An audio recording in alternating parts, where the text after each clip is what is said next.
முக்கிய செய்தி. புதிய 3 குற்றவியல் சட்டங்களுக்கு எதிரான வழக்கில் மத்திய அரசு 4 வாரங்களில் பதிலளிக்க சென்னை உயர்நீதிமன்றம் உத்தரவு பிறப்பித்திருக்கிறது.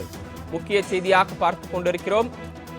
3 புதிய குற்றவியல் சட்டங்களுக்கு எதிரான வழக்கில் மத்திய அரசு 4 வாரங்களில் பதில் அளிக்க சென்னை உயர்நீதிமன்றம் உத்தரவு பிறப்பித்துள்ளது.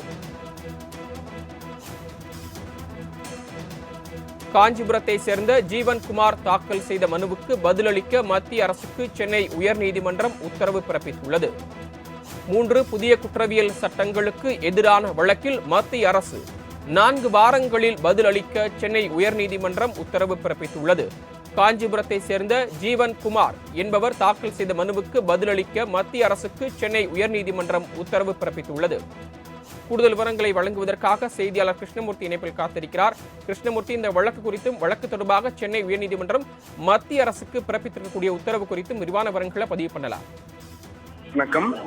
இந்திய தண்டனை சட்டம், குற்ற விசாரணை முறை சட்டம் மற்றும் இந்திய சாட்சிகள் சட்டங்களுக்கு பதில் பாரதிய நியாய சங்கீதா, பாரதிய நகரி சுரக்ஷிதா, பாரதிய சாட்சிய அதிநியம் என்ற பெயர்களில் புதிய சட்டங்கள் நிறைவேற்றப்பட்டு கடந்த ஜூலை 1ஆம் தேதி முதல் அமலுக்கு வந்துள்ளது.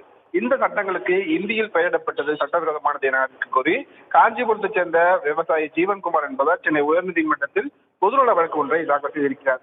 அந்த மனுவில் புதிய குற்றவியல் சட்டங்களின் பெயர்களை புரிந்து கொள்வதில் மட்டுமல்லாமல் உச்சரிக்கவும் சிரமம் உள்ளதாக தெரிவிக்கப்பட்டிருக்கிறது. இந்திய அரசியலமைப்பு சட்டம் 348வது பிரிவின்படி நாடாளுமன்றத்தின் அனைத்து குறிப்புகளும் ஆங்கிலத்தில் இடம்பெற்றிருக்க வேண்டும் எனவும், இதற்கு முரணாக 3 சட்டங்களுக்கும் இந்தியில் பெயரிடப்பட்டுள்ளதாகவும் அந்த மனுவில் தெரிவிக்கப்பட்டுள்ளது.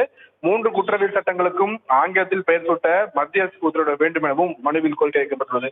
இந்த வழக்கை விசாரித்த பொறுப்பு தலைமை நீதிபதி கிருஷ்ணகுமார் மற்றும் நீதிபதி குமரேஷ் பாபு அடங்கிய அமர்வு 4 வாரங்களில் இந்த மனுவிற்கு பதிலளிக்கும்படி மத்திய அரசுக்கு உத்தரவிட்டு, மேலும் 3 குற்றவியல் சட்டங்கள் ஏற்ற வழக்குகளுடன் சேர்த்து இந்த வழக்கையும் விசாரணைக்காக பட்டியலிடவும் நீதிபதிகள் உத்தரவிட்டிருக்கிறார்கள். சரவணன், தாங்கள் வழங்கிய தகவல்களுக்கு நன்றி கிருஷ்ணமூர்த்தி.